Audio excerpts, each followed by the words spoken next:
Price Lord. ஆண்டவருடைய பரிசுத்த நாமத்துக்கு மகிமை உண்டாவதாக.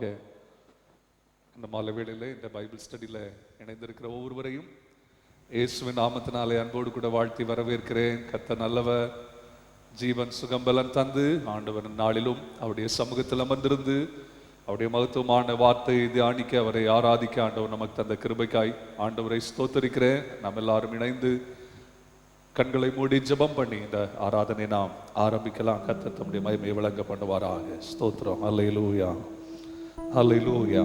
பரலோக தேவனே, உம்மை நாங்கள் நன்றியோடு துதிக்கிறோம். ஆண்டவரே, இந்த மாலை வேளையில் உம்முடைய பராக்கிரமமான கிரியை எங்கள் வாழ்விலும் எங்கள் குடும்பத்திலும் எங்கள் தேசத்திலும் நீர் செய்தருள உம்முடைய பிள்ளைகளாகிய நாங்கள் ஆவலோடு உம்முடைய சமூகத்தில் காத்திருக்கிறோம். ஆண்டவரே, பரிசுத்த ஆவியானவர் இந்த நாளில் என்ன செய்ய சித்தமா இருக்கிறீரோ அதை செய்தருள எங்கள் எண்ணங்களை எங்கள் இருதயத்தை ஆண்டவர் உம்முடைய ஆளுகைக்கு ஆண்டவரே ஒப்பு கொடுத்து ஜெபிக்கிறோம். அல்லேலூயா. ஆண்டவரே, பல்வேறு சூழ்நிலைகள் பல்வேறு தேவைகளோடு கூட உம்முடைய பிள்ளைகள் இருக்கலாம். அவர்கள் இருக்கிற இடங்களிலே ஆவியானவர் அவர்களை சந்திக்கும்படி ஜெபிக்கிறோம். ஆண்டவரே, எல்லாவற்றிலும் மேலானவர், எல்லோரிலும் பெரியவர், எல்லாவற்றையும் செய்ய வல்லவர், உம்முடைய மகத்துவமான அன்பையும் உம்முடைய இரக்கத்தை விளங்க பண்ணி ஒவ்வொரு வாழ்விலும் தேவன் இந்த மாலை வேளையில் ஆண்டவருடைய அதிசயமான காரியத்தை செய்துள்ள உம்முடைய கரங்களில் ஒப்பு கொடுக்கிறோம். உம்முடைய பிரசன்னம் தாரும். ஆண்டவரே, தொடர்ந்து இருக்கிற ஆராதனை வேத தியானத்தை கர்த்தர் ஆசீர்வாதமாய் மாற்றி தாரும். மகிமையெல்லாம் உமக்கு செலுத்துகிறோம். இயேசுவின் நாமத்தில் பிதாவே, ஆமென், ஆமென். ஆண்டவர் நல்லவர், அவருடைய அன்பை ருசித்து ஆமென் அவருடைய மேன்மை எண்ணி ஆண்டவரை நாம் துதிக்க போகிறோம்.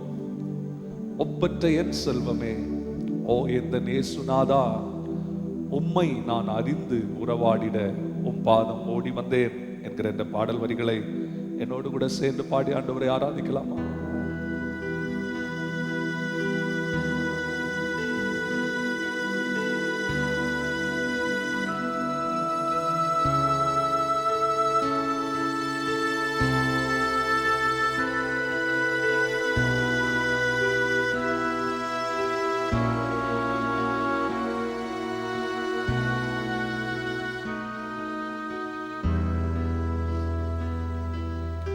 ஒப்பற்ற என் செல்வமே, ஓ எந்த நேசுநாதா, ஒப்பற்ற என் செல்வமே, ஓ எந்த நேசுநாதா, உம்மை நான் அறிந்து பாதம் ஓடி வந்தே, நானும் பாதம் ஓடி வந்தே. ஒப்பற்ற என் செல்வமே, ஓ எந்த நேசுநாதா, ஒப்பற்ற என் செல்வமே,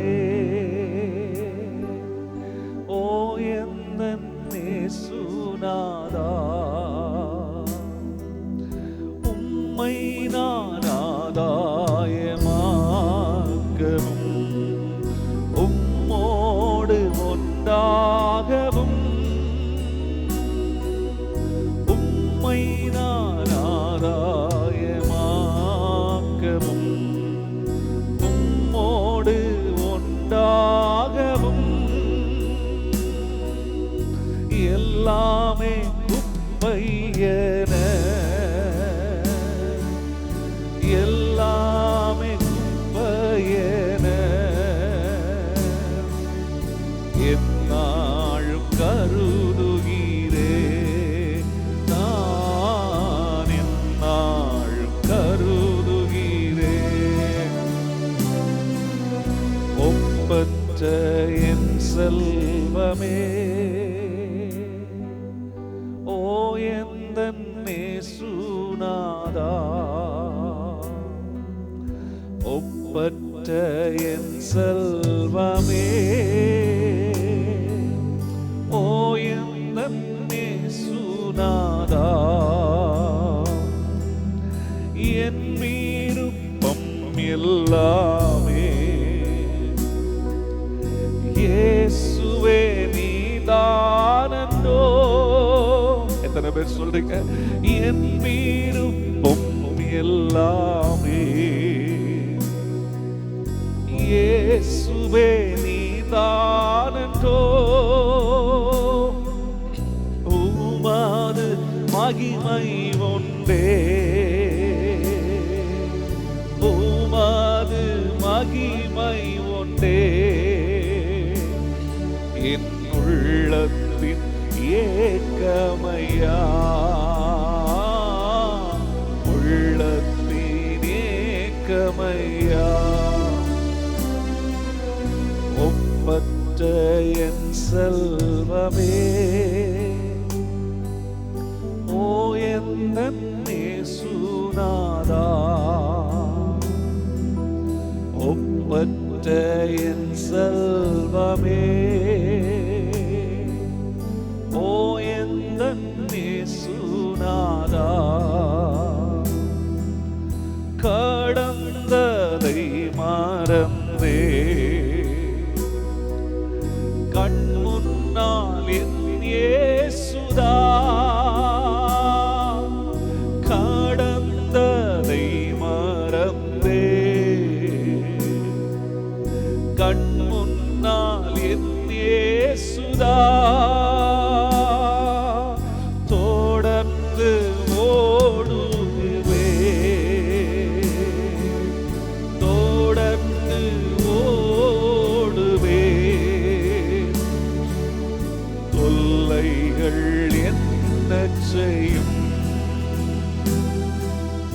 தொல்லைகள் என்ன செய்யும். ஒப்பற்ற என் செல்வமே, ஓ என் இயேசுநாதா, ஒப்பற்ற என் செல்வமே, ஓ என் இயேசுநாதா. ஆண்டவரே, உம்மை நான் அறிந்து உறவாடிட உம் பாதமோடி வந்தேன், நான் உம் பாதமோடி வந்தேன். ஒப்பற்ற என் செல்வமே, ஓ என் இயேசுநாதா.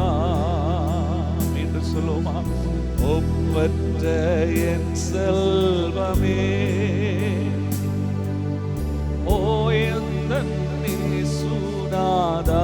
உம்மை நான் அறிந்து உறவாடிட, உம்மை நான் அறிந்து உறவாடிட உம் பாதமோடி வந்தேன், நான் உம் பாதமோடி வந்தேன்.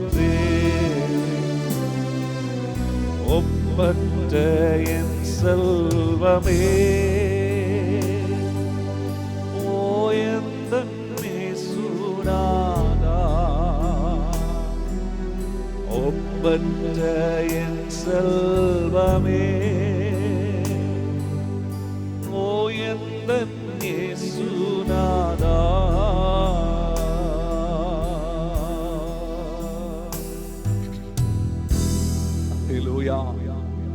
மேலான செல்வம், மேலான பரம்பொருள், எல்லாவற்றிலும் மேலானவர், ஒப்பற்ற தேவனை ஆராதிப்பது எவ்வளவு பெரிய ஸ்லாக்கியம். ஆமென். அவருக்கு நாம் எதை ஈடாக செலுத்திவிட முடியும்? ஆமென். ஆண்டவருக்கு நாம் செலுத்துவதற்கு நம்மிடத்தில் ஒன்றுமே இல்லை. அல்லேலூயா. ஆண்டவரை அன்றைக்கு ஆராதிக்கும் போது தாவீது இவ்விதமாய் சொல்லுகிறார், தான் ஒரு பெரிய ராஜாவா இருந்தாலும் தேவனுக்கு கொடுப்பதற்கு தன்னிடத்தில் பெரிய வெகுமதிகள் காணப்பட்டாலும் அவைகள் ஒன்றும் ஆண்டவருக்கு நான் கொடுத்து ஈடு செய்ய முடியாது என்பதை உணர்ந்து ரட்சிப்பின் பாத்திரத்தை எடுத்துக்கொண்டு உம்முடைய நாமத்தை நான் தொழுது கொள்ளுவேன் ஆண்டவரே. என் பணத்தை காமிச்சல, என் பெயரை புகழை என் சாமர்த்தியத்தை காண்பித்தல்ல. ஏனென்றால் உம்மை போல ஒப்பற்ற தேவன் இந்த பூமியில் ஒருவரும் இல்லை. எத்தனை பேர் சொல்றீங்க ஹல்லேலூயா? ஆண்டவருக்கு மகிமை உண்டாகட்டும். அவரை உண்மையான உள்ளத்தோடு கூட சேர்ந்து பாடி மகிமைப்படுத்துவோமா? ஸ்தோத்திரம். வான்கொள்ளா பெரும் செல்வம் நீரின்றி வேறு தான் உண்டோ, என் வாழ்வில் சொல்வார் என் உயிரே என்று சொல்லி இந்த வரிகளை பாடி ஆண்டவரை ஆராதிக்கலாமா? ஹல்லேலூயா. வான்கொள்ளா பெரும் செல்வம் நீரின்றி வேறு தான் உண்டோ, என் வாழ்வில் சொல்வாய் என் உயிரே. வான்கொள்ளா பெரும் செல்வம் நீரின்றி வேறு தான் உண்டோ, என் வாழ்வில் சொல்வாய் என் உயிரே.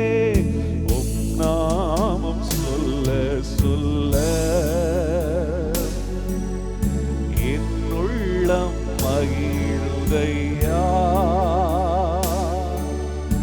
என் வாழ்வில் மெல்ல மெல்ல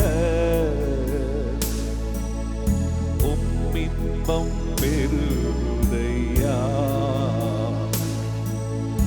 உம் நாமம் சொல்ல சொல்ல என் உள்ளம் மகிழுதையா. என் வாழ்வில் மெல்ல மெல்ல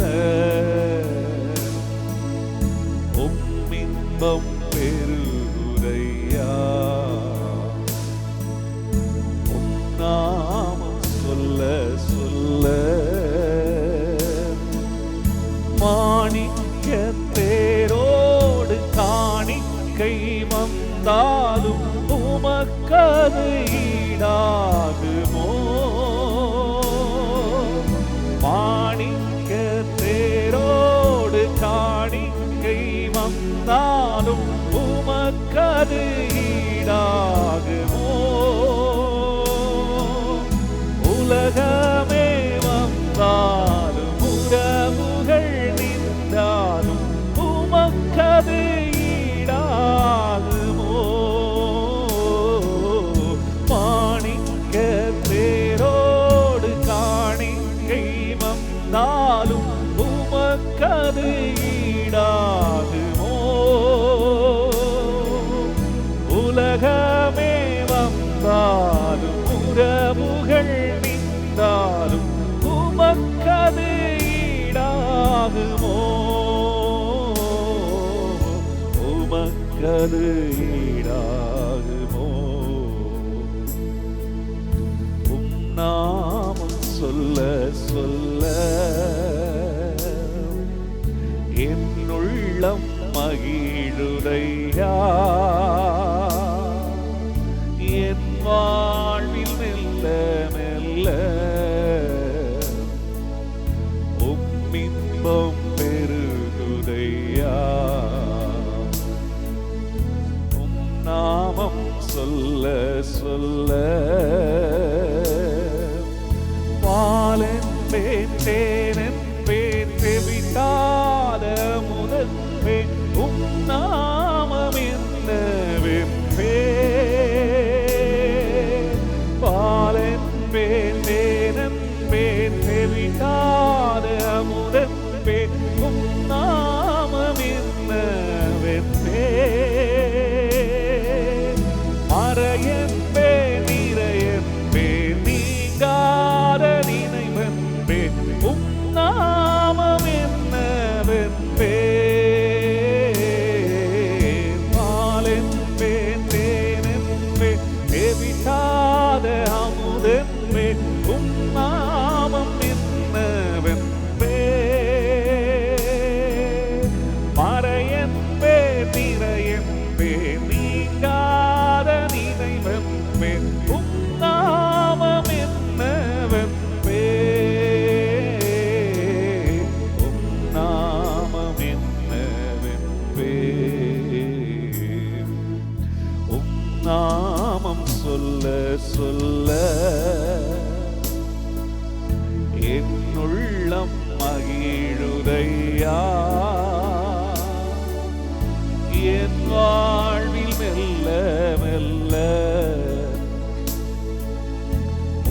இன்பம் பெருகுதையா. நாமம் சொல்ல சொல்ல எத்தனை பேர் சொல்றீங்க? ஆமே. என் உள்ளம் மகிழுதையா இசையா, என் வாழ்வில் மெல்ல மெல்ல இன்பம் பெருகுதையா. நாமம் சொல்ல சொல்ல ஊரெல்லாம் உலகெல்லாம் உயிர் கொண்ட பெயரெல்லாம் நாமம் சொல்லாதோ. வாரெல்லாம் வாழ்கின்ற படைப்புகள் எல்லாமே நாமம் புகழாதோ. ஊரெல்லாம் உலகெல்லாம் உயிர் கொண்ட பெயரெல்லாம் நாமம் சொல்லாதோ. வாரெல்லாம் வாழ்கின்ற படைப்புகள் எல்லாமே நாமம் புகழாதோ. நாமம் புகழாதோ. நாமம் சொல்ல சொல்ல என் உள்ளம் மகிழுதையா. ஆண்டவருடைய நாமத்தை சொல்லும்போது எத்தனை பேர் சொல்ல முடியும்? என் வாழ்வில் மெல்ல மெல்ல உங்க இன்பம் பெருகுது ஆண்டவரே.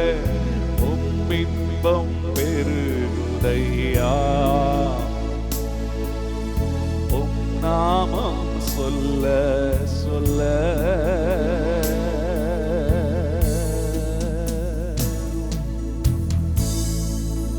தேனிலும் இனிமையான இயேசுவின் நாமத்தை சொல்ல சொல்ல அவருடைய நாமத்தை பாட பாட நம்முடைய உள்ளத்தில் மகிழ்ச்சி, உள்ளத்தில் சமாதானம் ஆண்டவர் இன்றைக்கு தந்து கொண்டிருக்கிறார். அல்லேலூயா.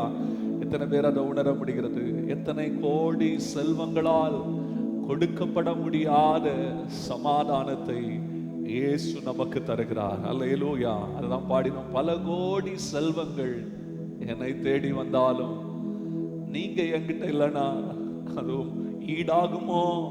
ஆண்டவரே, நீர் இருப்பதுதான் எல்லாவற்றிலும் என்னை ஆண்டவரே, நீர் எங்களோடு இருப்பதுதான் எங்களுடைய சமாதானப்பா. அல்லேலூயா. சமாதானத்தின் தேவன் எங்களோடு இருந்து எங்களை நடத்தும் ஆண்டவரே என்று சொல்லி ஆண்டவரிடத்தில் கேட்கலாம். அவருடைய சமூகம் தேனிலும் இனிமையானது. அல்லேலூயா அல்லேலூயா. ஆண்டவரே மகிமைப்படுத்துவோமா? எல்லாரும் வாய்களை திறந்து கர்த்தரை ஸ்தோத்திரம் பண்ணுவோம். ஆண்டவரே உமக்கு நன்றி ஆண்டவரே, நன்றி ஆண்டவரே, நன்றி ஆண்டவரே, நன்றியோடு மை துதிக்கிறோம். அல்லேலூயா. நன்றி அப்பா. அல்லேலூயா. Thank you Jesus. பல கோடி செல்வங்கள் என்னை தேடி வந்தார், உமக்கது ஈடாகுமோ? பல கோடி செல்வங்கள் என்னை தேடி வந்தாலும் உமக்கது ஈடாகுமோ? செல்வமே, ஒப்பற்ற செல்வமே, செல்வமே, ஒப்பற்ற செல்வமே, நல்லுணவே, நாளெல்லாம் நினைவே, நல்லுணவே, நாளெல்லாம் நினைவே, சமூகமே என் பாக்கியமே, சமூகமே என் பாக்கியமே. ஓடி வந்தே உமை நோக்கிட, ஓடி வந்தே உமை நோக்கிட, உம் குரல் கேட்க, உம் குரல் கேட்க ராஜா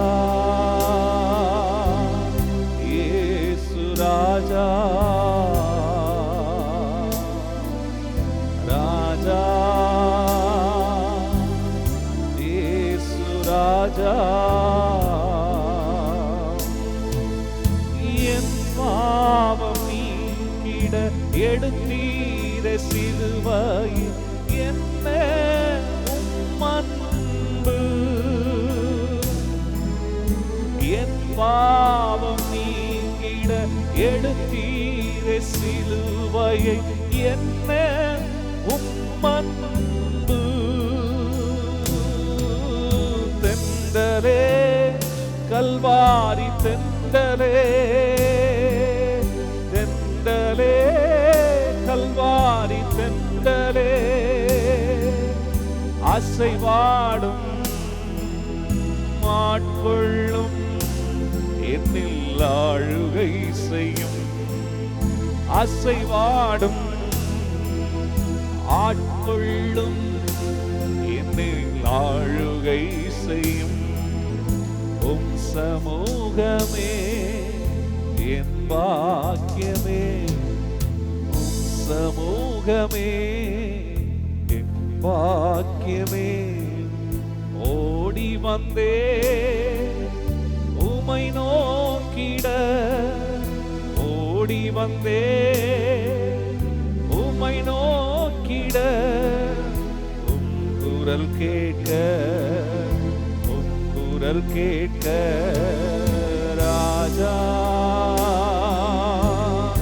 இயேசு ராஜா ராஜா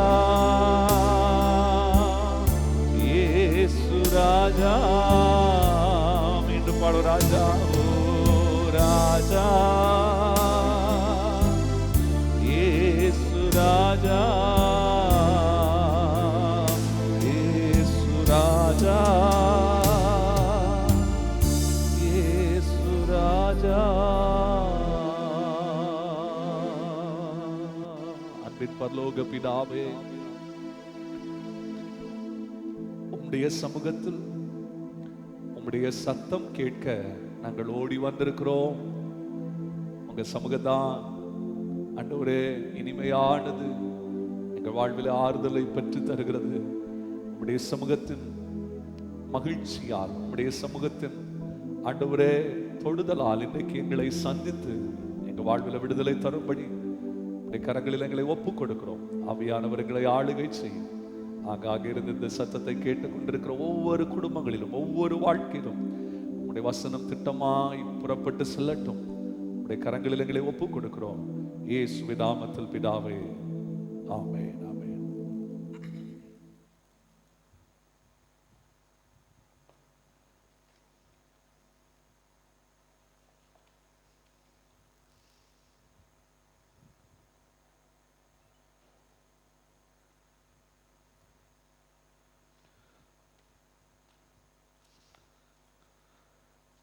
கர்த்தருடைய பரிசுத்த நாமத்துக்கு மகிமை உண்டாவதாக.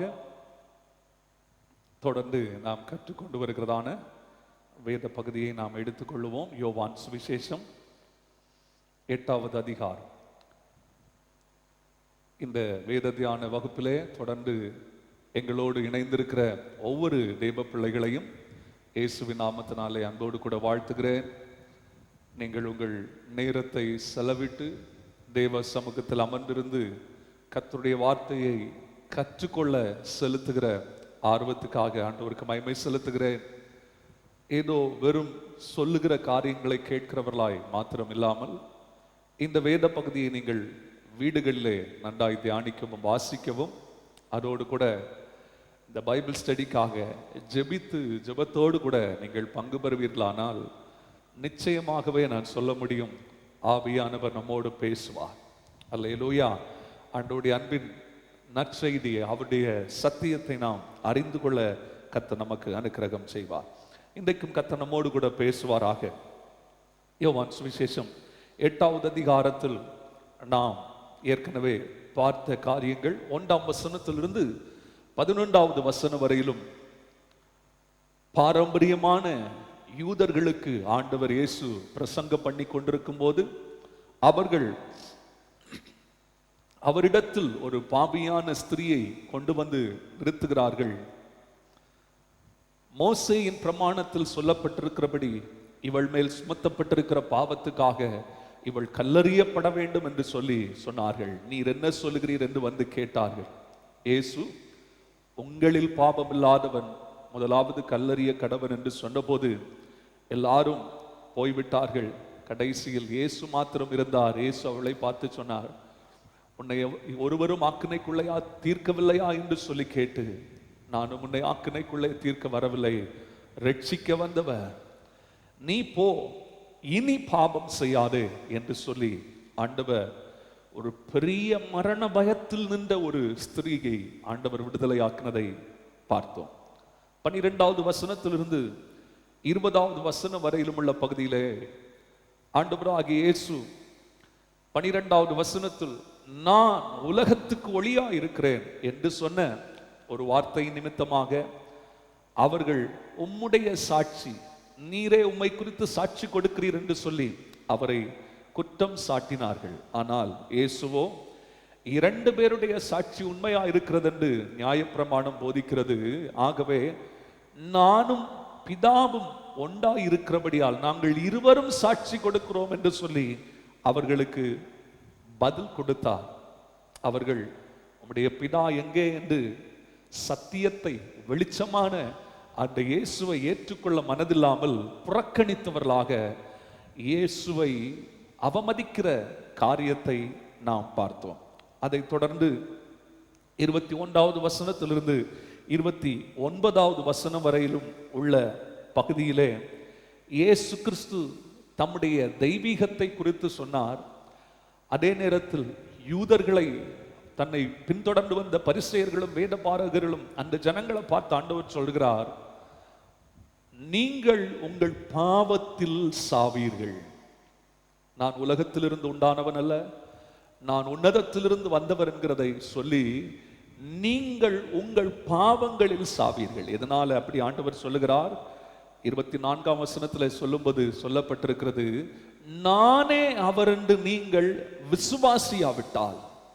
ஒரே ஒரு காரியம்தான், நான் தான் அந்த உலகத்துக்கு ஒளியான தேவன் என்பதை நீங்கள் விசுவாசியாவிட்டால் நீங்கள் இந்த உலகத்தின் பிள்ளைகளாக இருக்கிறீர்கள், நீங்கள் பாவங்களிலே, உங்கள் பாவங்களிலே சாவீர்கள் என்று சொல்லி ஆண்டவர் சொன்னார். ஆண்டவர் ஒருவரும் கெட்டு போகாமல் எல்லாரும் நித்திய ஜீவனை அடைய வேண்டும் என்று விரும்பி ஆண்டவர் எல்லாருக்காகவும் நீடிய பொறுமையோடு கூட இருக்கிறார். ஆனால் அவர் அவர்களுக்கு முன்பாக நின்று சத்தியத்தை வெளிப்படுத்தியும் கூட வேண்டுமென்றே புறக்கணிக்கிற அவர்களுடைய இருதய கடினத்தை நாம் பார்த்தோம். அவர் திட்டமா சொல்லுகிறார், நானே அவர் என்று நீங்கள் விசுவாசியாவிட்டால் என்று சொல்லி சொன்னார். உடனே அவர்களோ பிதாவை குறித்து பேசினார் என்பதை கீழே வசனத்துல, என்னை அனுப்பினவர் சத்தியம் உள்ளவர் என்கிற பிதாவை குறித்து அவர் சொன்னதை அவர்கள் அறியாதிருந்து, அடுத்த 28வது வசனத்துல பார்க்கிறோம், அவர்கள் அறியாதிருந்தார்கள். ஆதலால் இயேசு அவர்களை நோக்கி, நீங்கள் மனுஷகுமாரனை உயர்த்தின பின்பு நானே அவர் என்று அறிவீர்கள் என்று சொல்லி அவர்களிடத்துல பேசுகிறத பார்க்கிறோம். அல்லேலூயா. சிலுவை மரணத்தை குறித்து அவர்களுக்கு சொன்னார். 29ஆம் வசனத்துல, என்னை அனுப்பினவர் என்னுடனே கூட இருக்கிறார், பிதாவுக்கு பிரியமானவைகளை நான் எப்பொழுதும் செய்கிறபடியால் அவர் என்னை தனியே இருக்க விடவில்லை. ஆமென். இந்த எந்த ஒரு தேவ பிள்ளையும் தேவனுக்கு பிரியமானதை செய்யும் போது அவர் அவர்களை தனியே இருக்க விடுவதில்லை. ஆமென். அவர்களோடு கூட இருப்பார். தானியேல் பாபிலோனிலும் தேவ சித்தத்தை செய்த போது தேவன் அவனோடு கூட இருந்தார். அவனுக்குள் இருக்கிற விசேஷித்த ஆவியை குறித்து ராஜாக்கள் சாட்சி கொடுக்கிறதை பார்க்கிறோம். ஆமென். ஆண்டவருக்கு பிரியமானதை செய்வதே என்னுடைய லட்சியம் என்று இன்றைக்கு ஒரு தீர்மானம் கொள்ளுவோமானால் ஆண்டவர் நம்மோடு கூட இருப்பார். அவர் நம்மை தனியே இருக்க விடுவது இல்லை. அதே நேரத்தில் அவருக்கு பிரியமற்றதை செய்யும் போது ஆண்டவர் நம்மோடு கூட இருக்க முடியாது என்பதையும் நாம் அறிந்து கொள்ள வேண்டும். தேவனற்ற வாழ்க்கை, தேவன் நம்மோடு கூட இராதிருந்தால் என்ன நடக்கும் என்பதையும் நாம் அறிய வேண்டும். தேவனற்ற வாழ்வு நரகம். அல்லேலூயா. தேவனோடு உள்ள வாழ்வு பரிசுத்தம், பரலோகத்தின் மகிமையை அனுபவிக்கும் நேரம். ஆகவே இதை மனதிலே கொள்ள ஆண்டவர் நமக்கு உதவி செய்வார். 30வது 31வது வசனங்களிலே கடந்த நாட்களில் நாம் சில காரியங்களை கற்றுக்கொள்ள ஆண்டவர் உதவி செய்தார். அவர் இந்த வார்த்தைகளை சொல்லி, நானும் பிதாவும் ஒன்றாயிருக்கிறோம், அவர் என்னை தனியே இருக்க விடவில்லை என்று சொல்லும்போது சிலர் அவரிடத்தில் விசுவாசம் வைத்தார்கள் என்று சொல்லி பார்க்கிறோம். அவர் இவைகளை சொல்லுகையில் அநேகர் அவரிடத்தில் விசுவாசம் வைத்தார்கள். 30வது வசனம் 31வது வசனத்தில் பார்க்கிறோம், விசுவாசம் வைத்த அவர்களை பார்த்து இயேசு சொல்லுகிறார், நீங்கள் என் உபதேசத்தில் நிலைத்திருந்தால் மெய்யாகவே என் சீஷராய் இருப்பீர்கள். கடந்த வாரத்தில் இந்த வார்த்தையை நாம் தியானித்தோம். யாரை பார்த்து ஆண்டவர் சொல்லுகிறார்? விசுவாசித்த விசுவாசிகளை பார்த்து. இன்றைக்கு நாமும் விசுவாசிகள் என்கிற டைட்டில், அந்த விசுவாசி என்கிற அடையாளத்தோடு கூட வாழுகிறவர்கள். ஆண்டவர் சொல்றாரு, விசுவாசித்தவர்களை பார்த்து, நீங்கள் விசுவாசிப்பதற்கு மாத்திரம் அழைக்கப்பட்டவர்கள் அல்ல, நீங்கள் என் உபதேசத்தில் நிலைத்திருந்து என்னுடைய சீஷர்களாக மாற வேண்டும். அல்லேலூயா. அநேக நேரங்களில் ரட்சிக்கப்பட்டு ஞானஸ்நானம் பெற்றதோடு நம்முடைய வாழ்க்கை அப்படியே நின்று விடுகிறது. நல்லா கவனிக்கணும், ஆண்டோடைய பிள்ளைங்க ஒரு ஸ்டாக்னேட்டடான நிலையில இருந்துடக்கூடாது, நம்ம வளர்கிறவர்களா இருக்கணும். ஆண்டவர் சொல்லுகிறார், நீங்கள் விசுவாசிக்கிறது விசுவாசித்த நிலையில் அல்ல, உங்கள் விசுவாசம் மெய் என்று நிரூபிக்கப்பட வேண்டும் என்றார். மெய்யான விசுவாசத்தை குறித்து சொன்னேன். உங்கள் விசுவாசம் மெய் என்பது நிரூபிக்கப்பட என்ன செய்யணும்? நீங்கள் என் உபதேசத்தில் நிலைத்திருக்க வேண்டும். அல்லேலூயா.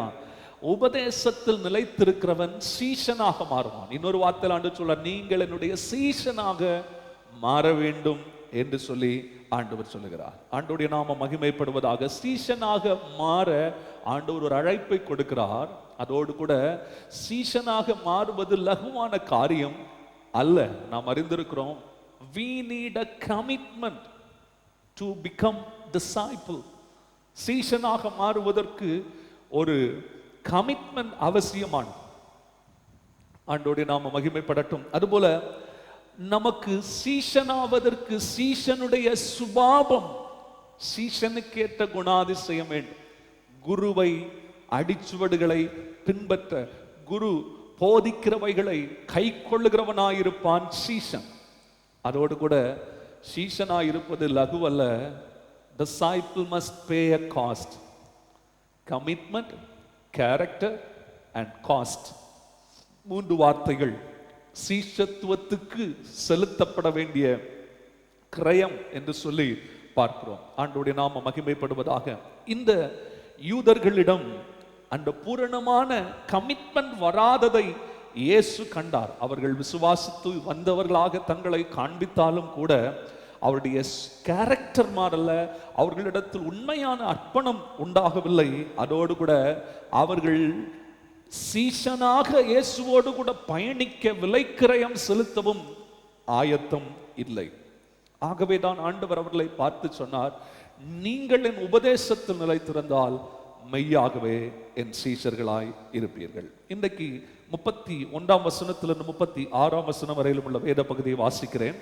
இயேசு தம்மை விசுவாசித்த யூதர்களை நோக்கி, நீங்கள் என் உபதேசத்தில் நிலைத்திருந்தால் மெய்யாகவே என் சீஷர்களாய் இருப்பீர்கள், சத்தியத்தையும் அறிவீர்கள், சத்தியம் உங்களை விடுதலையாக்கும் என்றார்.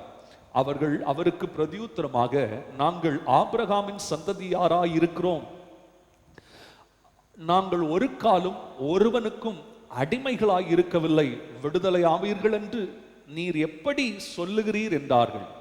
இயேசு அவர்களுக்கு பிரதியுத்தரமாக, பாவம் செய்கிற எவனும் பாவத்துக்கு அடிமையாய் இருக்கிறான் என்று மெய்யாகவே மெய்யாகவே உங்களுக்கு சொல்லுகிறேன். அடிமையானவன் என்றைக்கும் வீட்டிலே நிலைத்திறான், குமாரன் என்றைக்கும் நிலைத்திருக்கிறார். ஆகையால் குமாரன் உங்களை விடுதலை ஆக்கினால் மெய்யாகவே விடுதலை ஆவீர்கள். இந்த வார்த்தையை அடிக்கடி நம்ம கேட்டிருப்போம், ஜபங்கள்ல கேட்டிருப்போம். குமாரன் உங்களை விடுதலை ஆக்கினார் மெய்யாகவே விடுதலை ஆவீர்கள் என்று சொல்லி அடிக்கடி இந்த வார்த்தையை நம்ம கேட்டிருக்கலாம். கவனிங்கள், இந்த விடுதலை என்ன, ஆண்டவர் இந்த இடத்துல குறிப்பிடுகிற காரியம் என்ன என்கிறதை நாம் அறிந்து கொள்வோம். ஆண்டோடைய நாம மகிமைப்படுவதாக. 31ஆம் வசனத்தில் ஒரு வார்த்தையை நான் ஆழமாக உங்களுடைய உள்ளத்துல பதிக்க வைக்கிறேன். நிலைத்திருங்கள். நீங்கள் என் உபதேசத்தில் நிலைத்திருந்தால் என்று சொல்லுகிற வார்த்தையை பார்க்கிறோம். இந்த யோவான் சுவிசேஷத்துல அதிகமான இடங்களில் இந்த வார்த்தையை நாம் காண முடியும். அதனுடைய பொருள், என் உபதேசத்துல தொடரேச்சையாய், தொடர்ந்து உறுதியாய், பெர்மனண்டா நிலைத்திருக்கிற அனுபவத்தை ஆண்டவர் அந்த இடத்துல குறிப்பிடுகிறத பார்க்கும். விசுவாசத்திற்கு ஆதாரம் நாம் தேவனுடைய கிரியையோடு, தேவன் நம்மிடத்துல பின்பற்ற சொன்ன காரியத்தை பின்பற்றி அதுல நிலைத்து நிற்கிற அனுபவம். அனுதினமும் ஆண்டவருடைய வார்த்தையை வாசித்து, அனுதினமும் ஆண்டவருடைய வார்த்தையை கேட்டு அதன்படி அதை கை கொள்ளுகிற அனுபவம் தான் மெய்யான சீசனின் அனுபவம் என்று சொல்லி பார்க்கிறோம். யோவான் 1 யோவான் 3வது அதிகாரம் 24வது வசனத்தை பாருங்கள். 1 John 3:24. அவருடைய கட்டளைகளை கை கொள்ளுகிறவன் அவரில் நிலைத்திருக்கிறான், அவரும் அவனில் நிலைத்திருக்கிறார். அவர் நம்மில் நிலைத்திருக்கிறதை அவர் நமக்கு தந்தருளின ஆவியினாலே அறிந்திருக்கிறோம். நிலைத்திருத்தல் என்ற வார்த்தைக்காக நான் சொல்லுகிறேன், யார் அவரில் நிலைத்திருக்கிறார்களாம், அவருடைய கட்டளைகளை கை கொள்ளுகிறவர்கள் அவரில் நிலைத்திருக்கிறார்கள். ஆண்டவருடைய வார்த்தையை கேட்கிறவர்களாய் மாத்திரமல்ல, கை கொள்ளுகிறவர்களாய் கர்த்தர் மாற்றுவாராக. 5வது அதிகாரத்தின் 3வது வசனத்தையும் கூட பாருங்கள். 5:3 சொல்லப்பட்டிருக்கிறது, நாம் தேவனுடைய கற்பனைகளை கை கொள்வதே அவரிடத்தில் அன்பு கூறுவதாம், அவருடைய கற்பனைகள் பாரமானவைகளும் அல்ல என்று சொல்லி பார்க்கிறோம். ஆண்டவருடைய நாம மகிமைப்படும். அப்போ நிலைத்திருத்தல் என்பது தேவனுடைய கற்பனைகளை கை கொள்ளும் அனுபவம் என்று சொல்லி பார்க்கிறோம். ஆனால் இதுல நம்ம கவனிக்கணும், மெய் சீசன் இதை செய்வான், ஆனால் கள்ள சீசனும் உண்டு. கள்ள சீசன் என்ன செய்வான், ஆண்டவருடைய வாசனத்தை கேட்பான். இயேசு கிறிஸ்து விதைக்கிறவனுடைய ஓமையை குறித்து சொல்லும்போது, வசனத்தை கேட்டார்கள், கொஞ்சம் காலம் மாத்திரம் அது அவருடைய உள்ளத்தில் இருந்தது, அது முளைத்தது, ஆனால் அதுவோ பலன் கொடுக்க முடியவில்லை. அந்த வசனத்தை கை கொள்ளும் நிலை, அனுபவம் இல்லாததை குறிப்பிடுகிறதை பார்க்கிறோம். ஆண்டவருடைய நாம மகிமைப்படட்டும். இயேசு கிறிஸ்துவை பின் சென்ற கூட்டமும் அநேகர் அவிதமாகவே இருந்தார்.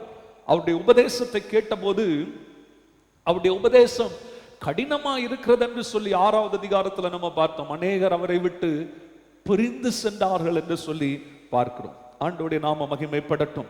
சோ இப்படி ஒரு நிலை அல்ல, ஆண்டவர் நம்மை நிலைத்திருக்கும்படி அழைக்கிறார் என்கிறதை அறிந்து கொள்ளும். 32வது வசனம், சத்தியத்தையும் அறிவீர்கள், சத்தியம் உங்களை விடுதலையாக்கும் என்றார். அல்லேலூயா. ஆண்டவருடைய நாம மகிமைப்படுவதாக. மெய்யான சீசனுக்கு ஆண்டவர் கொடுக்கிற அழைப்பு, ஆண்டவர் சொல்றாரு, என் உபதேசத்தை கை கொள்ளணும், இரண்டாவது சத்தியத்தை நீங்கள் அறிய வேண்டும், சத்தியம் உங்களை விடுதலை ஆக்கும். பலனை குறித்து சொல்லுகிறார். You will have a freedom in your life. You will have liberty. ஒரு பெரிய சுயாதீனத்தை, விடுதலையை நீங்கள் அனுபவிக்க முடியும் என்று சொல்லி சொன்னார்.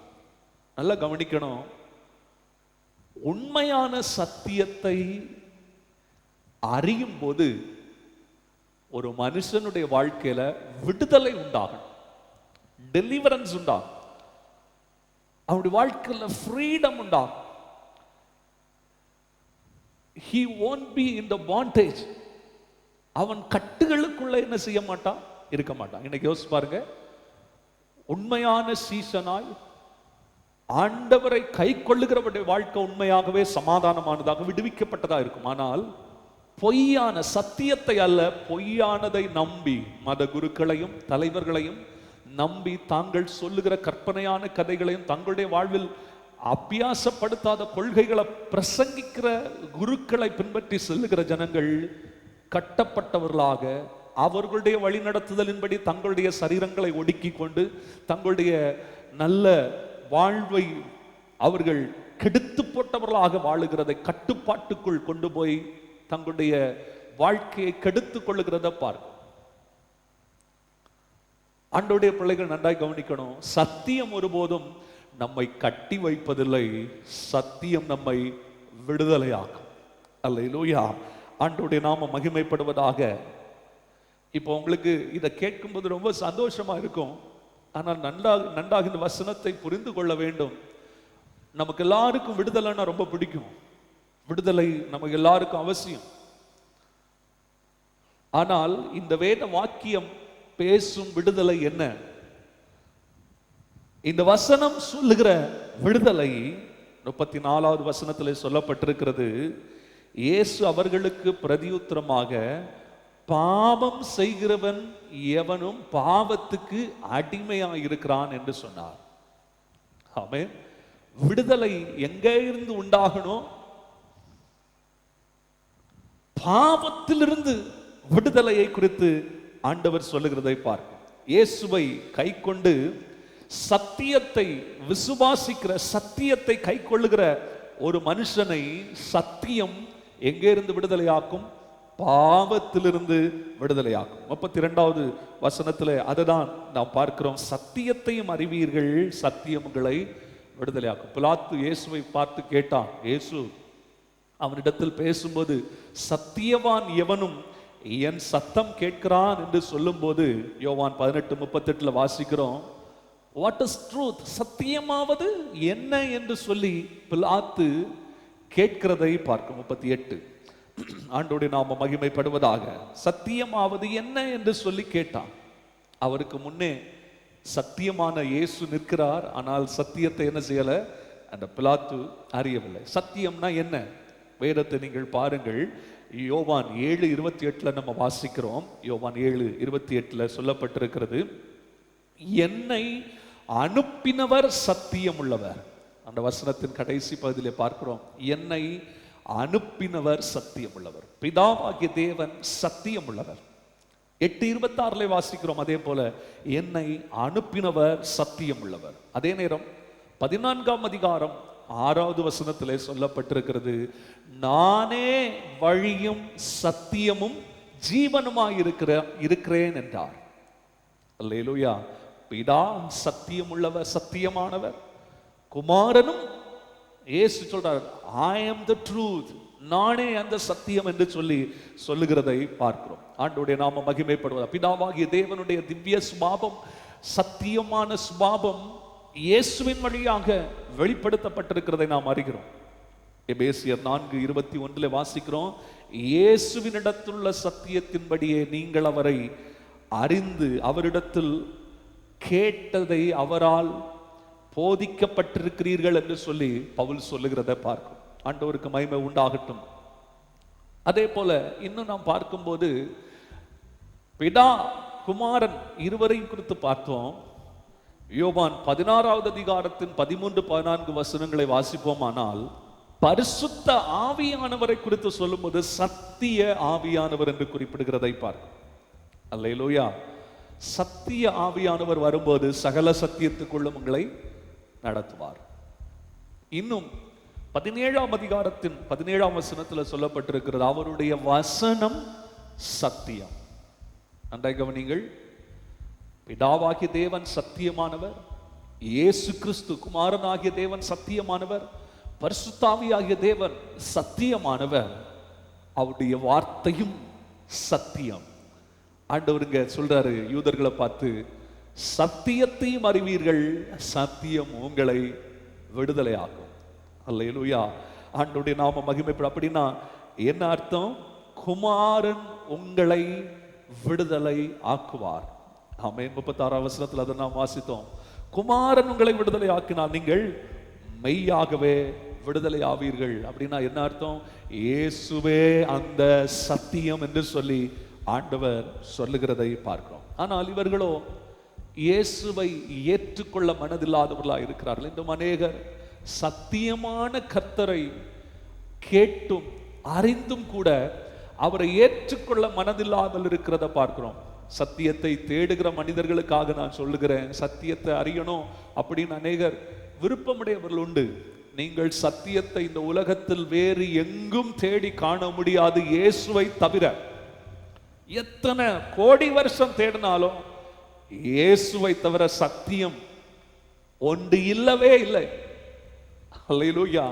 ஆண்டவருடைய நாமம் மகிமைப்படுவதாகவே ஆண்டவர் இந்த இடத்துல சொல்லுகிறார், உண்மையை தேடுகிற நீங்கள் சத்தியத்தை அறியுங்கள், சத்தியம் உங்களை விடுதலை ஆக்கும்.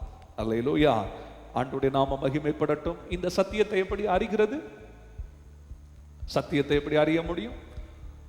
வேதம் சொல்லுகிறபடி சத்திய ஆவியானவரால் சத்திய வசனமாகிய இந்த வேத வசனத்தின் மூலமாக சத்தியமான இயேசுவை நம்முடைய உள்ளத்திலே கர்த்தர் வெளிப்பாட்டினால் அருளுவார். இத புக்ஸ் படிக்கிறதுனால பெற்றுக்கொள்ள முடியாது. வெறும் உலக அறிவுகளை சேர்த்து கொண்டு புத்திசாலித்தனமா இருக்கிறதுனால சத்தியத்தை அறிந்து கொள்ள முடியாது. மேபி சில காரியங்களை ஃபேக்ட்ஸ் நம்ம அறிஞ்சிருக்கலாம், ஆனால் சத்தியம் எப்படி அறியப்படும்? சத்திய ஆவியானவரால். அல்லேலூயா. சத்திய வசனத்தால் சத்தியமான இயேசு நம்முடைய உள்ளத்தில் பிரகாசிப்பிக்கப்படுவார். நம்முடைய உள்ளத்தில் அவருடைய வெளிப்பாட்டினால் அவரை அறிந்து கொள்ள முடியும். அல்லேலூயா. மாம்ச ஞானத்தினால், மாம்சீகத்தில் இருக்கிற அறிவினால, நம்முடைய மூளை அறிவினால் அவரை புரிந்து கொள்வது கடினமான காரியம் என்பதை நாம் அறிய வேண்டும். ஆண்டவருக்கு மகிமை உண்டாகட்டும். சத்தியத்தை அறிய நம்ம என்ன செய்யணும்? முதலாவது, வானமும் பூமியும் ஒழிந்து போனாலும் என் வார்த்தை ஒளிந்து போவதில்லை, அழியாது, மாறாது என்று சொன்ன இந்த மாறாத வேத வசனத்தை ஜெபத்தோடு கூட நம்ம தியானிக்கணும். அல்லேலூயா. இந்த வேதத்தில் தேவன் தம்முடைய சத்தியத்தை நமக்கு வெளிப்படுத்துவார். அநேகர் வேத புஸ்தகத்தை வாசிக்கிறது உண்டு. எதற்காக வாசிப்பார்கள் என்றால், எப்படி இவங்கிட்ட கேள்வி கேட்கலாம், எப்படி எனக்கு தெரியும் அப்படிங்கிறத இவங்களுக்கு நிரூபிக்கலாம். கேள்வி கேட்கவும் விமர்சிக்கவும் பல காரியங்களுக்காக வேதத்தை படிக்கிறது உண்டு. ஆனால் சத்தியத்தை நான் அறிய வேண்டும் என்று ஜெபத்தோடு, ஆண்டவரே உம்முடைய உண்மையை எனக்கு வெளிப்படுத்தி தாரும் என்று திறந்த மனதோடு, திறந்த வேதாகமத்தோடு ஆண்டவர் சமூகத்தில் செல்லும்போது சத்தியத்தை கர்த்தர் நமக்கு வெளிப்படுத்துவார். இரண்டாவது, சத்தியத்தை சத்தியமாய் பரிசுத்தாவியின் அபிஷேகத்தோடு பிரசங்கிக்கிற தேவ மனிதர்கள் பேசுகிற வார்த்தைகளை கேட்கும் போது இன்னும் நாம் புரிந்து கொள்வதற்கு, சத்தியத்தை அறிந்து கொள்வதற்கு கர்த்தர் நமக்கு உதவி செய்வார். ஆனால் ரொம்ப கவனமா இருக்கணும். இந்த காரியத்துல நிறைய தாறுமாறான காரியங்களை போதிக்கிற மனிதர்களும் உண்டு. பரிசுத்த ஆவியின் நிறைவோடு கூட, நான் திரும்பவும் சொல்கிறேன், ஆவியின் நிறைவோடு கூட சத்தியத்தை பேசி சத்தியத்தின்படி வாழுகிற தேவ மனிதர்களுடைய வார்த்தைகளை கேட்க ஆண்டவர் நமக்கு கிருபை தருவாராக. எல்லாவற்றையும் சோதித்து நலமானதை பிடித்துக் கொள்ளுங்கள் என்று சொல்லப்பட்டிருக்கிறது. ஆகவே சொல்லப்படுகிறதும் சத்தியத்தின்படி உண்மையாகிறத ஆராய்ந்து பார்க்கவும் கர்த்தர் வேண்டிய ஞானத்தை நமக்கு தருவாராக.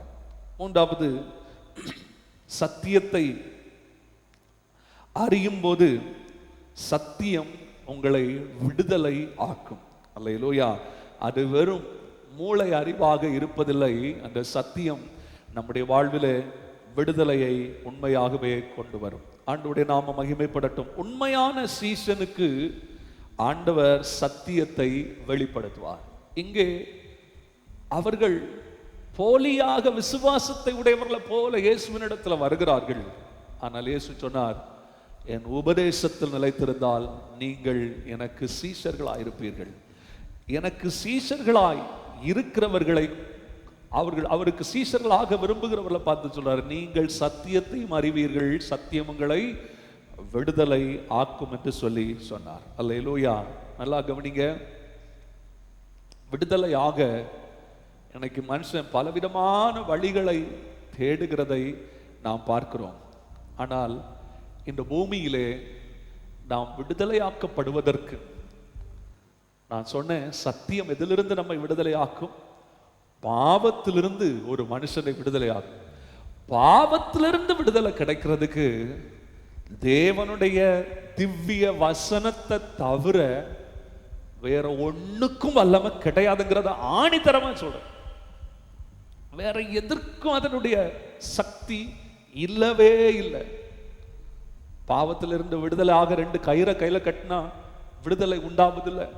பாவத்திலிருந்து விடுதலை பெறுவதற்கு ஏதோ ஒரு பரிகாரம் செய்வதனால் நமக்கு விடுதலை உண்டாவதில்லை. ஒரே ஒரு வழி, சத்திய வசனம் நம்முடைய வாழ்க்கையில கிரியை செய்ய நம்முடைய மனம் உணர்வுடையதா இருக்குமானால் கர்த்தர் பாவத்திலிருந்து நமக்கு விடுதலை தருவார். அல்லேலூயா. இயேசு கிறிஸ்து இந்த உலகத்தில் வந்ததன் நோக்கம் ஒரு மதத்தை ஸ்தாபிப்பதற்கல்ல, பாவத்தில் அடிமைப்பட்டு கட்டப்பட்டவர்களாய் கிடக்கிற மனுஷனை விடுவிப்பதற்காகவே இயேசு வந்தார் என்பதை நாம் அறிந்திருக்கிறோம். லூக்கா சுவிசேஷம் 19வது அதிகாரம் 10வது வசனத்திலே சொல்லப்பட்டிருக்கிறது, இழந்து போனதை தேடவும் ரட்சிக்கவுமே மனுஷகுமாரன் வந்திருக்கிறார் என்று சொல்லப்பட்டிருக்கிறத பார்க்கிறோம். அதே போல அப்போஸ்தலனாகிய பவுல் தன்னுடைய வாழ்க்கையின் அனுபவத்தோடு சொல்லுகிறார். 1 தீமோத்தேயு 1வது அதிகாரம் 15வது வசனத்துல சொல்லும் போது, பாவிகளை இரட்சிக்கவே கிறிஸ்து இயேசு உலகத்தில் வந்தார் என்கிற வார்த்தை எல்லா உண்மைக்கும் எல்லா அங்கீகரிப்புக்கும் பாத்திரமானது. ஏனென்றால் பாவிகளில் பிரதானமான பாவியாகி என்னை நியாயப்பிரமாணம் விடுவிக்கவில்லை, வேறு எந்த ஆச்சாரங்களும் சடங்காச்சாரங்களும் என்னை விடுவிக்கவில்லை. என்னை விடுவித்தது பாவிகளை ரட்சிக்க வந்த இயேசு. சத்தியமானவர். அல்லேலூயா. பாவத்திலிருந்து நம்முடைய மனசாட்சியை விடுதலை ஆக்கணும்னா இயேசுவின் திவ்ய வசனம். அல்லேலூயா. ஆண்டவருடைய நாம மகிமைப்படுவதாக. இந்த சத்தியத்தை எப்படி அறிய முடியும்? எப்படி இந்த சத்தியத்தை நம்ம அடையாளப்படுத்த முடியும்? இதுதான் மெய் அப்படிங்கிறத எப்படி நம்ம உறுதிப்படுத்த முடியும்? நான் ஒரு ஈஸியா புரிந்து கொள்றதுக்காக 2 காரியங்களை சொல்றேன். சத்தியத்தை நம்ம புரிந்து கொள்வது, அடையாளப்படுத்தி கொள்வதற்கு, ஏன்னா இன்னைக்கு நிறைய செய்திகளை நம்ம கேட்கிறோம். மீடியா மூலமா, சோசியல் மீடியாஸ் மூலமா ஏராளமான செய்திகளை நாம் கேட்கிறபடியால் எது சத்தியம்னு தெரியல. ரொம்ப இன்ட்ரெஸ்டிங்கா பேசின உடனே, ரொம்ப வைப்ரண்டா பேசின உடனே அது சத்தியம் போல நமக்கு சில காரியங்கள் தோண்டக்கூடும். ஆகவேதான் இந்த வார்த்தையை நான் சொல்கிறேன். நம்முடைய வாழ்க்கையில நாம் புரிந்து கொள்ளணும் எது சத்தியம் என்பதை எப்படி அறிந்து கொள்வது என்றால், முதலாவது நாம் கேட்கிற சத்தியம் நம்மை பாவத்திலிருந்து விடுவிக்குதா அல்லது நம்மை இன்னும் கட்டப்பட்டவனாய் வைக்கிறதா என்கிறத சோதித்து பார்க்க. நாம் கேட்கிற சத்தியம் நாம் பக்தி விருத்தி அடைய பண்ணுகிறதா அல்லது சிரிக்க வைக்குதா? கொஞ்சம் அப்படி ஜாலியா இருக்குதா, பரவாயில்ல, ரொம்ப ஆர்டிகுலேட் பண்ணி அழகா பேசுறாங்க, அந்த மொழி நடைய கேட்கும்போது நகைப்பு உண்டாகும், சந்தோஷம், சிரிக்கணும், சிரிக்கிறது நல்லது. பட் நம்மை பக்தி விருத்தி அடைய பண்ணுவதே சத்தியம். 3வது, நாம் கேட்கும் சத்தியம் நம்மை தேவனோடு நெருங்க பண்ணுகிறதா, பேசுகிறவரோடு நெருங்க பண்ணுகிறதா என்கிறதை சோதித்து பாருங்கள். ரொம்ப நல்லா பேசினார், அவர் தான் பயங்கரமான பிரசங்கியார் அப்படின்னு சொல்லி அவரை சார்ந்து கொள்ள வைக்கிறதா அல்லது தேவனை சார்ந்து கொள்ள வைக்கிறதா என்கிறதை நாம் என்ன செய்யணும்? அறியணும்.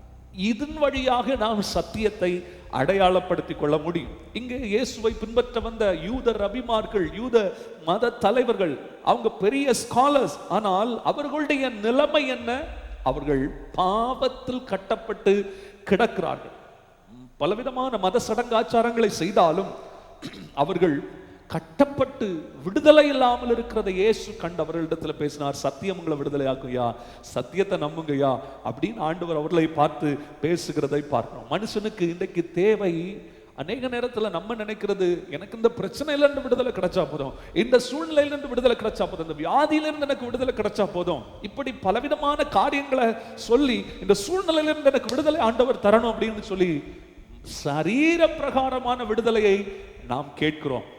ஆனால் ஆண்டவருடைய பார்வையில் இந்த யூதர்கள் சரீர பிரகாரமாய் ஆபிரகாமின் சந்ததிகள் ஆசீர்வதிக்கப்பட்டவர்களாகவும் தங்களுக்கு அநேக மேன்மை உடையவர்களாகவும் வாழ்ந்தாலும் ஆண்டவருடைய பார்வையில் அவர்கள் இன்னும் அடிமைகளாகவே, இன்னும் அவர்கள் விடுதலை இல்லாதவர்களாகவே வாழுகிற ஒரு நிலை. அதை உணர்ந்துதான் ஆண்டவர் சொல்கிறார், you are slave under sin.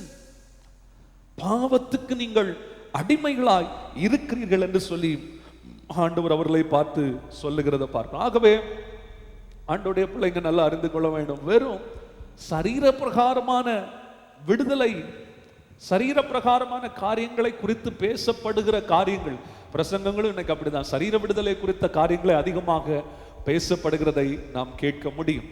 சரீர விடுதலைக்கு நான் எதிரானவன் அல்ல.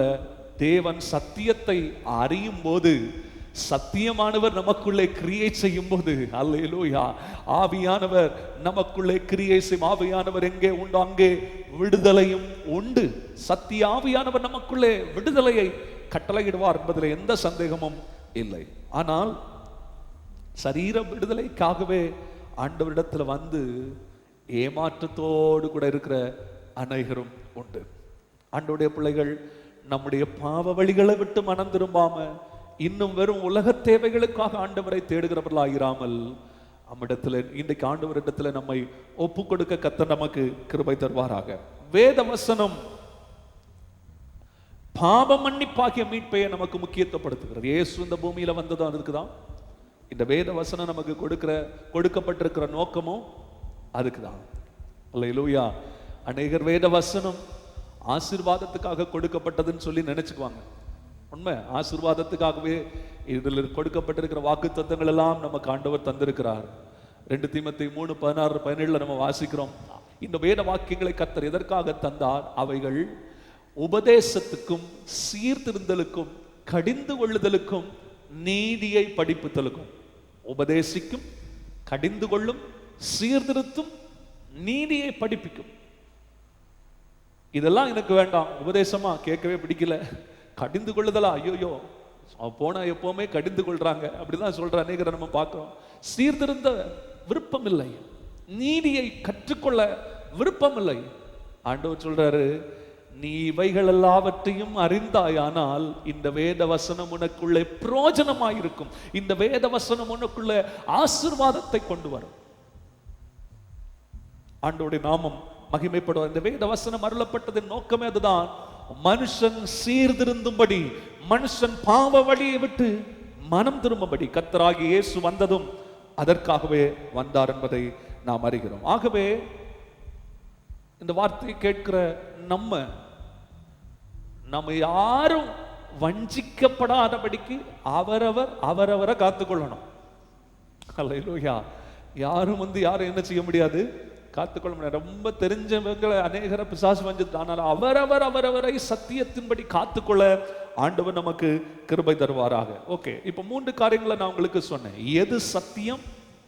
இயேசு சத்தியமானவர், பிதா சத்தியமானவர், அவருடைய வசனம் சத்தியம், பரிசுத்த ஆவியானவர் சத்தியம் என்கிற காரியத்தை பார்த்தோம். 2வது, சத்தியத்தை எப்படி அறிவது? பரிசுத்த ஆவியானவரின் உதவியோடு கூட வேத வசனத்தின் மூலமாக இயேசுவை குறித்த வெளிப்பாடை ஆண்டவர் நமக்கு தருகிறார் என்கிறதை சொன்னேன். 3வது, சத்தியம் நம்மை விடுதலை ஆக்கும் என்று சொல்லி சொன்னேன். எங்க இருந்து விடுதலை ஆண்டவர் தருகிறார்? பாவத்தில் இருந்து விடுதலை. அல்லேலூயா. எல்லா சூழ்நிலையிலும் விடுதலை தருவார். ஆனால் சத்தியம் ஒரு மனுஷனை சுத்தமானாய் மாற்றும், சுத்தமாக்கும். ஆண்டவருடைய நாம மகிமைப்படும். 33வது வசனம், அவர்கள் இந்த காரியத்தை இயேசு சொன்னபோது அவருக்கு பிரதியுத்தரமாக, நாங்கள் ஆபிரகாமின் சந்ததியாயிருக்கிறோம், நாங்கள் ஒரு காலம் ஒருவனுக்கும் அடிமைகளாய் இருக்கவில்லை, விடுதலை ஆவீர்கள் என்று நீர் எப்படி சொல்லுகிறீர் என்றார்கள். பாருங்க, சத்தியத்தை அறியுங்க, சத்தியம் விடுதலை ஆக்கும்னு சொன்னதை கேட்க மனமில்லாம சத்தியத்தை புறக்கணிக்கிற அவருடைய தந்திரம் என்ன சொல்றாங்க? நாங்கள் ஆபிரகாமின் சந்ததியாய் இருக்கிறோம் என்று சொல்லுகிறதை பார்க்கிறோம். ஆண்டவருடைய நாம மகிமைப்படுவதாக. இவர்களுடைய வாழ்வில் அவர்கள் சத்தியத்தினால் உண்டாகும் விடுதலையை பெறுவதற்கு தடை என்ன? 33ஆம் வசனத்தில் சொல்லப்பட்டிருக்கு, நாங்கள் ஆபிரகாமின் சந்ததி. We have a great genealogy. உங்களுக்கு பெரிய ஒரு ஹிஸ்டரி எங்களுக்கு இருக்கு, ஒரு பின்புலம் இருக்கு, எங்களுக்கு ஒரு பின்னணியம் இருக்கிறது. சரித்திரத்தில் நாங்கள் ஒரு பெரிய விசுவாச வீரனுடைய சந்ததி என்று சொல்லுகிற பாரம்பரிய பெருமை அது என்ன செஞ்சுச்சு? அவங்கள விடுதலை பெறக்கூடாதபடிக்கு தடை செய்தது. இன்றைக்கும் பாரம்பரியமான சபை, பாரம்பரியமான ஐக்கியம், நாங்க தான் பாரம்பரியம் ஆர்த்தடாக்ஸ் பீப்புள் அப்படின்னு சொல்ற நபர்கள் மிகுந்த கவனத்தோட இருந்து சத்தியத்தை அறிந்து கொள்வதற்கு பரிசுத்த ஆவியானவர் உங்களுக்கு உதவி செய்யணும்னு தாழ்மையா அந்த வார்த்தைகளை சொல்லுகிறேன். நன்றாய் கவனிங்கள். பாரம்பரியம் சத்தியத்தை அவர்கள் ஏற்றுக்கொள்ளாதபடிக்கு அவர்களை கட்டி வைத்தது. விடுதலை அவர்களுக்கு உண்டாகவில்லை. ஆபிரகாமின் சந்ததி என்பதால் அவங்க என்ன நினைக்கிறாங்க, அவர்கள் கட்டப்பட்டவர்கள் அல்ல என்று சொல்லி எண்ணினார். ஏன்னா ஆபிரகாமின் மூலமாக தேவன் ஆபிரகாமோடு இடைப்பட்டார், தேவன் ஆபிரகாமை அழைத்தார், ஆசீர்வதித்தார், ஆபிரகாமின் சந்ததிக்கு வாக்கு பண்ணி இருக்கிறார், உடன்படிக்கையின் பிள்ளைகள் நாங்க. அப்படிங்கிறதுனால ஆண்டவர் எங்களுக்கு அனுகூலமாய் இருப்பார், ஆண்டவரிடத்தில் எங்களுக்கு ஆக்சஸ் இருக்கு அப்படின்னு சொல்ற ஒரு எண்ணத்தோடு கூட அவர்கள் வாழ்ந்தார்கள். அண்டா கவனிங்க. இன்னும் அவர்கள் சொல்லும் போது சொல்றாங்க, நாங்கள் ஆபிரகாமின் சந்ததியாக இருக்கிறபடியால் நாங்கள் ஒரு காலம் ஒருவனுக்கும் அடிமைகளாய் இருக்கல. அந்த வார்த்தையை நல்லா கவனிக்கணும். ஒரு காலம் ஒருவனுக்கும் அடிமைகளாய் இருக்கல. ஆபிரகாமின் சந்ததிகளுக்கு அவங்களுடைய எண்ணம், நாங்க ஒரு காலம் ஒருவருக்கும் அடிமைகளா இருக்கல. ஆனா இவங்களுடைய சரித்திரத்தை நம்ம அறிஞ்சிருக்கிறோம். எகிப்துல 400 ஆண்டுகள் அடிமைகளாய் கிடந்தார்கள். எத்தனையோ முறை பெலிஸ்தியர்களுடைய கைகளில் அடிமைகளாக்கப்பட்டார்கள். நியாயாதிபதிகளின் புஸ்தகத்தை வாசிப்பீங்கன்னா சுமார் 7 ராஜாக்களுடைய கைகளில் அடிமைகளாக்கப்பட்டதை நீங்க பார்க்க முடியும். அதுபோல அடுத்து தொடர்ந்து அந்த சரித்திரத்தில் பார்க்கும்போது நார்தன் சதர்ன் கிங்டமா ராஜ்யம் 2ஆக பிரிவுபட்ட போது நார்தன் கிங்டம் அசீரியாவின் கையிலும் சதர்ன் கிங்டம் பாபிலோனியருடைய கையிலும் அகப்பட்டு அவர்கள் அடிமைகளாய் இருந்தது நமக்கு தெரியும். ஆனா இங்கே அவர்கள் சொல்லுகிற காரியம், நாங்கள் ராஜ்யத்தில் ராஜாக்களுக்கு ஒருவேளை அடிமைகளாக ராஜாக்களங்களை ஆளுகை செய்ய நேரிட்டிருந்தாலும்,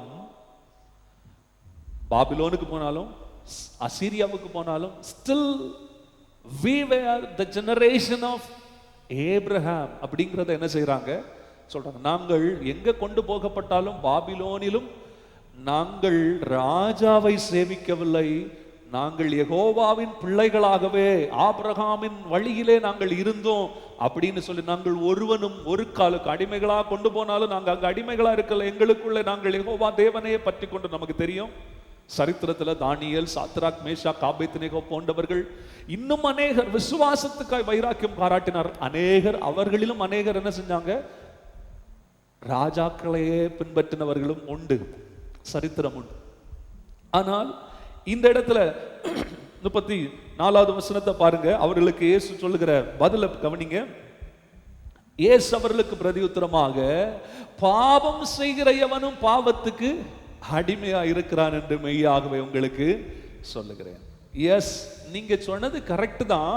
நீங்க ராஜாவுக்கு அடிமையா இருக்கல, அங்க இருந்தாலும் நீங்க யெகோவா தேவனுக்கே உங்களை ஆளுகை செய்ய, யெகோவா தேவனை உங்களை ஆளுகை செய்ய உங்க இருதயத்துல இடம் கொடுத்திருந்தீங்கன்னு சொல்றீங்க. யெகோவா தேவன் யார் என்றால் அவர் பரிசுத்தம் உள்ளவர், அவர் சத்தியம் உள்ளவர்.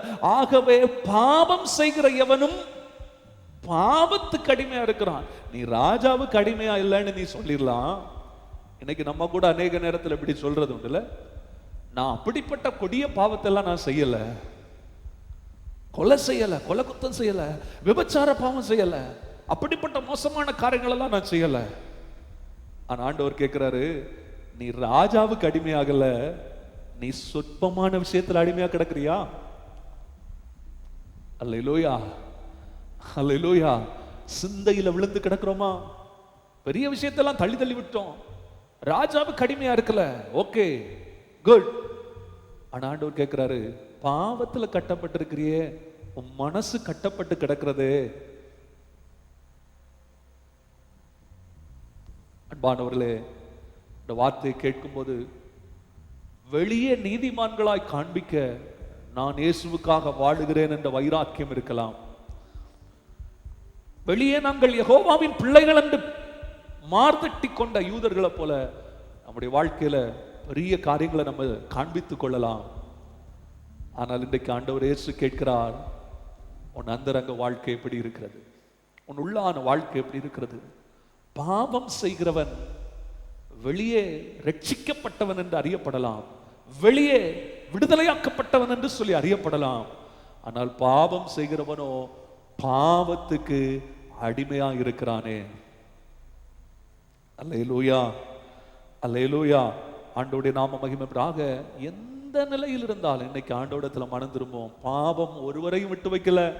அவர் எந்த மொழி பேசுறவரா இருந்தாலும், எந்த தேசத்துல வாழ்ந்தாலும், எந்த மதத்தை சேர்ந்து, எந்த பின்னணியத்தை சேர்ந்தவங்களா இருந்தாலும், பாவம் அவனுக்குள் இருக்கிறதை ஆண்டவர் உணர்த்துகிறார். இன்றைக்கு நம்முடைய உள்ளம் அவரிடத்தில் திரும்ப கர்த்தர் கிருபை செய்வாராக. 35வது வசனம். அடிமையானவன் என்றைக்கும் வீட்டிலே நிலைத்திரான். நமக்கு தெரியும், அடிமைகள் நிரந்தரமானவர்கள் அல்ல. அடிமையானவன் என்றைக்கும் வீட்டில் நிலைத்திருப்பதில்லை. சொற்ப காலம் வேலை செய்வான். எஜமானுக்கு பிடிக்கலன்னா அனுப்பி விட்டுருவாங்க. எஜமானை எதிர்க்கிறவனா இருந்தால் அனுப்பி விட்டுருவாங்க. எஜமான் சொல்லுகிற வேலைகளெல்லாம் செய்யலைன்னா அனுப்பி விட்டுருவாங்க. ஆனா அடிமையானவன் இங்கே சொல்லுகிறார், வீட்டிலே நிலைத்திரான், குமாரன் என்றைக்கும் நிலைத்திருக்கிறார் என்று சொல்லும் போது நல்ல கவனிங்க, அடிமையை நிலைத்திருக்க பண்ணும் அதிகாரம் குமாரனுக்கு உண்டு என்பதை இயேசு தம்முடைய தெய்வீகத்தை காண்பித்து இந்த இடத்துல சொல்லுகிறத பார்க்கிறோம். அல்லேலூயா, ஆண்டோடைய நாமம் மகிமைப்படுவதாக. அடிமையானவனை விடுவிக்கும் அதிகாரம், அடிமையானவனை அடிமையானவனாய் அல்லாமல் விடுதலையாக்க குமாரனுக்கு அதிகாரம் உண்டு என்பதை ஆண்டவர் காட்டுகிறத பார்க்கிறோம். பிதாவின் வீட்டில் நிலைத்திருக்கும் குமாரன் இயேசு. அல்லேலூயா, ஆண்டவருடைய நாமம் மகிமைப்படட்டும். அந்த குமாரனாலே பாவத்துக்கு அடிமையாய் கிடக்கிற ஒவ்வொரு மனுஷனையும் விடுதலை ஆக்கி என்றென்றைக்கும் பிதாவின் வீட்டிலே நிலைத்திருக்க பண்ண முடியும் என்பதை ஆண்டவருடைய இடத்துல வெளிப்படுத்துகிறத பார்க்கிறோம். அப்போ இந்த பகுதியில் நாம கற்றுக்கொண்ட காரியம் என்னன்னா, 31வது வசனத்தில் ஆண்டவர் சொல்லும்போது, என் உபதேசத்தில் நிலைத்திருந்தால் நீங்கள் எனக்கு சீஷனாய், you will be a true disciple to me என்று சொல்ல ஆண்டவர் சொன்னார். 36வது வசனத்தில் சொல்லும்போது, நீங்கள் மெய்யான விடுதலை பெற, மெய்யான சீஷனுக்கு நான் மெய்யான விடுதலையை தருவேன். அல்லேலூயா, என் உபதேசத்தில் நிலைத்திருந்து என் வார்த்தையை கை கொள்வீர்களானால் you will have a true freedom. அல்லேலூயா, உண்மையான விடுதலையை ஆண்டவர் தருவார். அன்பானவர்களே, இந்த வார்த்தைகளை கேட்கும் போது, ஏசப்பா எனக்கு மெய்யான விடுதலை வேணும் ஆண்டவரே. என் வாழ்க்கையில மெய்யான விடுதலை இல்லாம போலியா ஆராதிக்கிறேன், எல்லா காரியங்களும் செய்ற, வெளிப்படையா எல்லா காரியமும் இருக்குது, பட் வெளிப்படையான யாருக்கும் அடிமையா இல்லை அப்படின்னு அந்த யூதர்கள் சொன்னது போல வெளிப்படையான ரட்சிக்கப்பட்டவன் என்று சொல்லி காண்பிக்கிறேன். ஆனால் உள்ளே அடிமையாய் கிடக்கிற ஆண்டவரே எனக்கு விடுதலை தாங்கப்பா. I will be your true disciple. நான் உம்முடைய வார்த்தையில் நிலைத்திருப்பேன். Lord, give me your true deliverance, true freedom. அல்லேலூயா. கேட்கலாமா? கண்களை மூடி ஜெபம் பண்ணுமா? என்ற வேத வாசனங்களோடு நான் இன்னைக்கு நிறைவு செய்கிறேன். தொடர்ந்து இருக்கிற பதி வர்ற நாளில் நம்ம தியானிப்போம். எல்லாரும் கண்களை மூடி ஜெபம் பண்ணுவோம். அன்பின் பிதாவே, உம்முடைய திருமுகத்தை நோக்கி பார்க்கிறோம்ப்பா. We all need deliverance from you, O Lord. எங்க எல்லாருக்கும் விடுதலை தேவை ஆண்டவரே. அல்லேலூயா. பலவிதமான சூழ்நிலைகளில் அகப்பட்டிருக்கிறவர்களும் உண்டு. அதே நேரத்தில் அது எல்லாத்த பார்க்கலாம் ஆண்டவரே. ஆபிரகாமின் சந்ததிகள் என்று சொல்லப்பட்ட கிறிஸ்தவர்கள் என்று சொல்லப்பட்ட அநேகர் கூட இன்னைக்கு பாவத்துக்குட்பட்டு கிடக்கிறது அந்த வாக்கியத்தின் மூலமா எங்களுக்கு நினைப்பூட்டினீங்களப்பா. அப்பா, அந்த பாவங்களில் அடிமைப்பட்டு கிடக்கிற ஒவ்வொரு தேவ பிள்ளை ஆண்டவரே, பாரம்பரியமா சொல்லிக்கலாம், நாங்க ஆபிரகாமின் சந்ததி, நான் பாஸ்டரோட பிள்ளை, நான் விசுவாசியின் பிள்ளை, இத்தனை ஆண்டுகள் ஆராதிக்கிற குடும்பத்துல பிறந்தவன், நான் விடுவிக்கப்பட்ட வீட்டுல பிறந்திருக்கிறேன்னு சொல்லலாம். ஆனா இன்னும் ஆபிரகாமின் சந்ததி அடிமையா இருந்தது போல பாவத்துக்குட்பட்டு யாராயிலும் இருப்பாங்கன்னா இந்த வார்த்தை அவருடைய உள்ளத்தில் கிரியேட் செய்யட்டும்.